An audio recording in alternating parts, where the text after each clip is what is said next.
My name is James Williams Jr. This is my final video for my acting thing, for like my fears and things like that.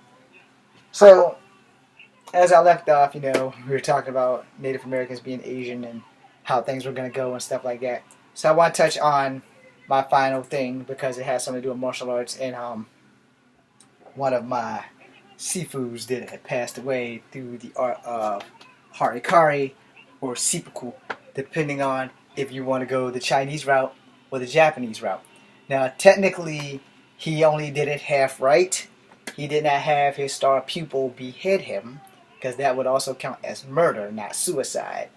But in ancient Japan, when you failed and you've been dishonored, you stab the knife in, twist, come down, or some shit like that. I'm pretty sure you don't go up. You generally go down, because when you're going to die, everything drops.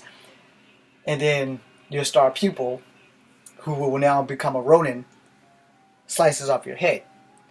Now, he has to find his own honor because he can no longer fight for your honor. And in some cases, your star pupil does the same. He throws himself on his blade. Alright, it's a long, tragic story. My sensei had got, I don't want to say falsely accused, but I don't want to say accused. He had his last building on Cherry Avenue, and the school was called the Inner Stairway. And apparently there were some peepholes in the ladies' locker room from either the male's locker room. I don't really know the whole detail, and I don't really care. My sensei was a doctor. His wife was drop dead gorgeous. I don't know why he would be peeping on other women, but that's basically what the story entailed. And then they found his body in the X Park in his vehicle where he had committed seppuku. Harikari if you're Japanese.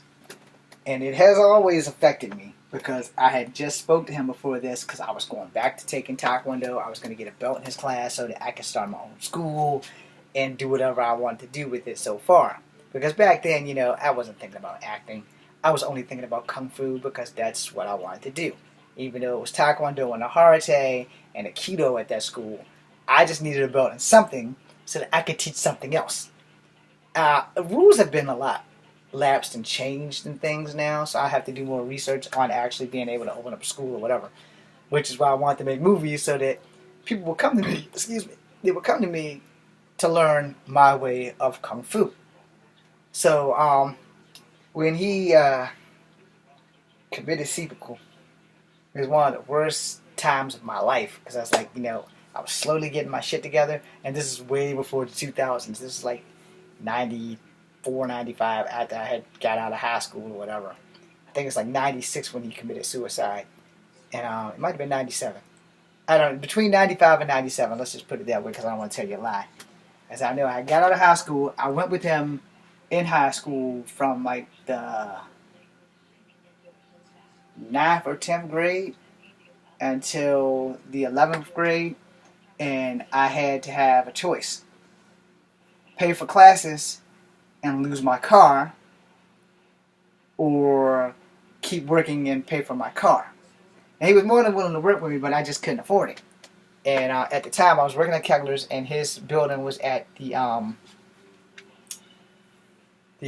Shenandoah Pride Milk Place up on Preston Avenue. That was the last place that I had went to his school.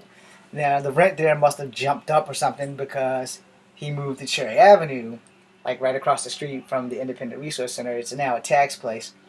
And I had just happened to be driving by, and I seen the sign. So I went in, and I got to talk to him. And I was like, hey, look, my money situation hasn't really gotten any better, but I really like to come back and start doing training again. I would like to also test for a black belt or red belt. And he's like, well, you're not at that level. I said, I'm actually well past that level. You just don't know it. I said, I'm not past that level in your style of martial arts, but I'm well past that level. And said, I can beat damn near anybody in this room if necessary. He's like, yeah, but that's not how we do belts. I said, I know. If that was how you do belts, I wouldn't be in your room. I'd be champion now. And everybody would know that I'm not to be tampered with. He says, is that why you took martial arts? I said, no, I took martial arts to learn how to defend myself from bigger guys and badder guys who think that they're hot shit. And he was okay with all that because I was honest about it. But see, I had been fighting in the streets before I met him. I had been fighting in the streets before I ever did Kung Fu. And once I started taking freestyle karate from 7 to 10, and then that guy didn't pay his rent, so he shut down. I don't even remember what the hell he looks like. I would like to find him again, and hopefully he will remember me under the name of Jonah. So then, after he wasn't able to train, I just trained from 10 to 15 with everything he taught me. Things I picked up on TV, things I picked up in the movies, and I just kept going. And I got really, really good at it. Plus, every now and then, I had to put some of that shit to the test. My last few fights I ever had was when I was 15 years old, before we moved into this current house. Before I got kicked out of this current house. When I got to fighting, we were living in the projects, and there was one whole week where I was just not having a good week. I got to fighting every day that week except for hump day, like today. And then we moved, and when I came here to Rougemont, I got to fighting 3 times in one day, the first day I came home. When I walked the dog, I found that we had a park in the backyard, which is Jordan Park, which is named after Michael Jordan. I took the damn dog home and walked back to the park so I could explore the park. I hadn't been here. So, I'm going to go look at the park.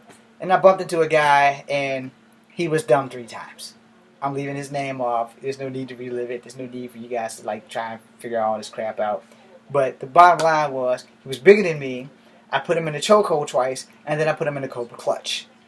And all I wanted to do was just go home. But because he was bigger than me, like anybody's not bigger than me, everybody's bigger than me, and they learned the hard way that just because you're bigger than somebody doesn't mean that you can whoop their ass.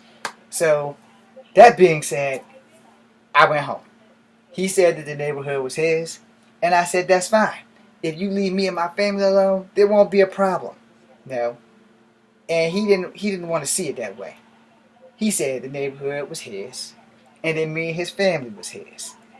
I quickly taught him, that ain't how that shit's gonna work out. That's because you bigger than me. Does not mean you better.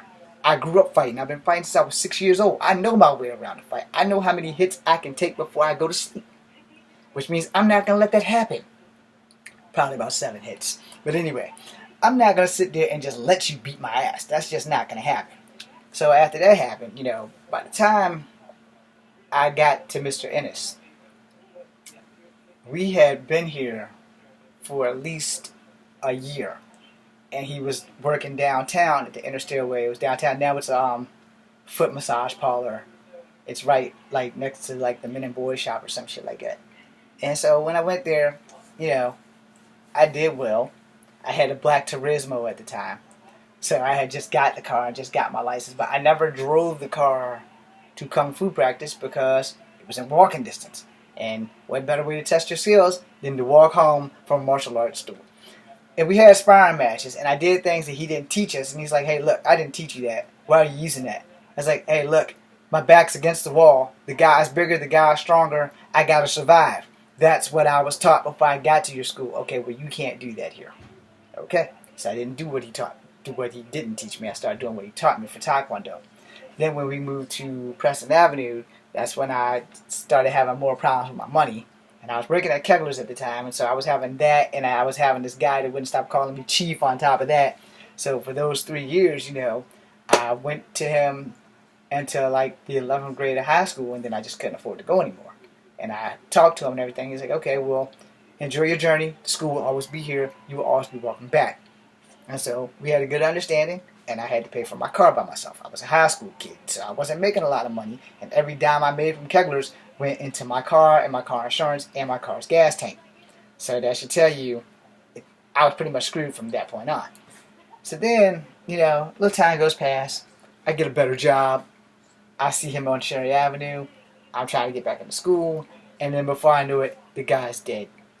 So martial arts and stuff has always been the best part of my life. It has kept me from being a gangster. It has kept me from doing drugs. It has kept me from committing murders. It has kept me from the streets. I'm grateful for martial arts, and I wanted to add that to this video because the only movies that I really wanted to make were martial art movies, scary movies, and science fiction movies. I'm not good at drama. I'll be the first to tell you, no one will ever hire me as a leading man. If that happens, the director or the producer must have been high as hell. I am not a leading man material. I don't have a problem being a sidekick. I don't have a problem being like the motivated guy who's killed at the beginning, like my favorite Chinese male actor Ao Leong, who dies in damn near everything he's done played in, except for like maybe one movie, which was Double Dragons with Mark Dacascos.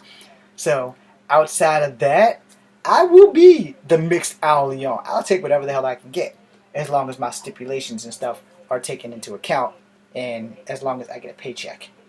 You know, and half that check goes directly to the IRS, because that's just how it's going to be set up.